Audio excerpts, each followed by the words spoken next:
Hello, it's Marshall Chess here again, continuing the story of my father. In the 1960s, Chess Records was doing good. We had hits, gospel, jazz, R&B, soul. The blues albums were selling to a whole new audience.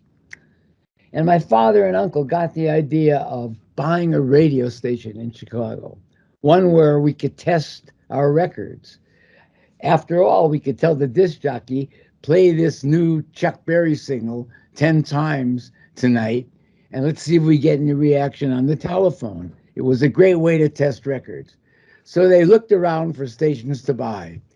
They got the idea to buy a radio station in Chicago where they could test the chess records. In other words, tell the disc jockey to play it 5 times in a row and see if we got reaction. If we got reaction, we'd release it nationally. They looked around Chicago and found a small foreign language station called WHFC, a small 1,000 watt day, 250 watt night, very low powered, and made an offer to buy it. It was owned by a political figure who wanted $1 million for the station. My father and my uncle put up chess records as collateral, went to the bank, and got $1 million loan to buy the station. But a problem developed. In order to buy a radio station, they had to get clearance from the government, the FCC, the Federal Communications Commission in Washington, D.C. The FCC was very concerned about a small record label having control over what it played.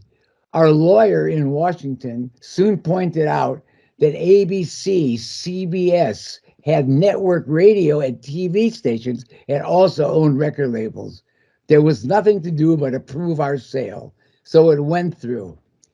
They named the station WVON, the voice of the Negro. This was a radical thing. Before civil rights in Chicago, this was a radical thing. And we soon put together a great staff. Publicity started, and the black community in Chicago exploded with having their own radio station, and the listenership grew over and over. It soon became number one because it drew in all these young white people who were becoming fans of R&B music and soul music. My father soon realized, and it's something that I observed and was amazed, that there was a lot more to WVON than just playing records and seeing which one people liked. He started to get involved in the black community in Chicago. And I think in his own way, it was his payback for the great life the black community had given our family with chess records and all the great black music we made. He hired a fabulous black news director named Roy Wood. He had the first black nationwide public affairs director named Bernardine C. Washington. We had all these amazing intellectual people. We became very powerful in the civil rights movement. In fact, we were behind Barack Obama, who became president. He used WVON for his first platform when he was a neighborhood political organizer in the black communities in Chicago. All around the country, it caught on. Everyone started following the format of WVON. We changed black radio across all of America. And my father became a happier and happier man. He loved being a giver back, being a philanthropist, whatever he was. I remember standing at the largest black church in Chicago at Christmas time, and we were giving away 1,000 baskets with a turkey, a loaf of bread, Christmas baskets, potatoes, vegetables, and cars were pulling up, and all the black churches in Chicago gave us a list, and he was just so happy and that he was doing this. I was amazed. I was also amazed when he decided to sell WVON to this famous Chicago family who owned the Harlem Globetrotters. So they were into the black business idea. I said, Dad, why? Why are you selling that? It's become such a number one success in Chicago. He said, here's what we want to do. He said, we're going to start black television. Well, let me tell you something. Black television was just an idea at that time. It was 10 years before it started in America.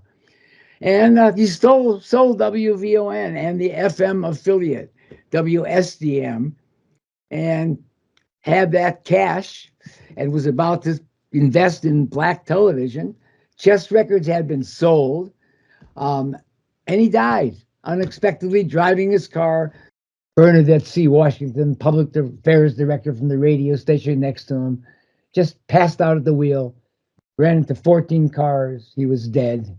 No one else was hurt. The cars were parked. It wasn't his first heart attack. Began having him in his 40s. And he had a heart attack, dropped dead, never could start black television.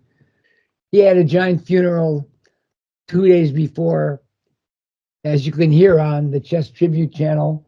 There was a special tribute radio show where everyone called in. But here's something that I remember. My father died without a will. We had a safe at home. My uncle knew the combination. My uncle and I opened the safe, and we found in it, we thought we were going to find cash. We were so disappointed. No money wrapped up the rubber band, no $1 million, bunch of papers, a will that was unsigned, and a stack of IOUs 4 inches thick wrapped in a rubber band. We took off the rubber band and started going through the IOUs. They were for $50, $100, $500. These were all IOUs. And my uncle said, Marshall, check this out.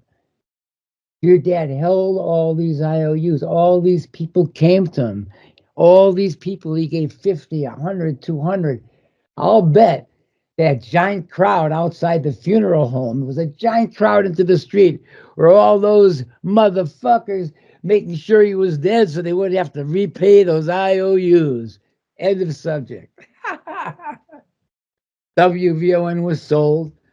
My uncle went forward with the FM station, WSDM, and made it a big hit in FM radio with an all-girls radio station. And I went on to found and run Rolling Stones record with the Rolling Stones and started a 7-year career with the Kings of Rock and Roll. So that's the story of my father, an immigrant from a small town, Mato, in Poland, who came to America when he was 7 years old, had to throw the brace on his leg overboard and walk straight to get in, never went to college, graduated high school and went right to work as a milkman, shoe salesman, liquor store owner, nightclub owner, founded Chess Records, helped with the birth of rock and roll, probably was the best blues label ever in the world, and then ended up with WVON, the voice of the Negro. He gave back. He really did give back to the people that gave us a good life.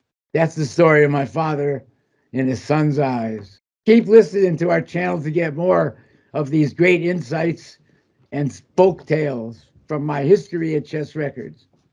I'll be back soon with more stories. It's Marshall Chess saying, take it easy. Enjoy my history. It's a good one.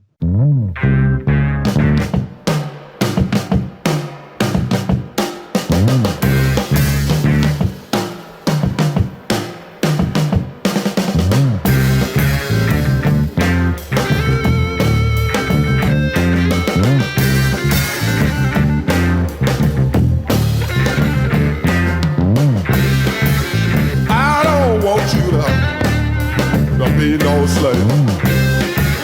I don't want you to work all day. I don't want you sad and blue. I just want to make love to you, love to you. I don't want you to wash my clothes. I don't want you to keep me whole. I don't want your money to just want to make love to you.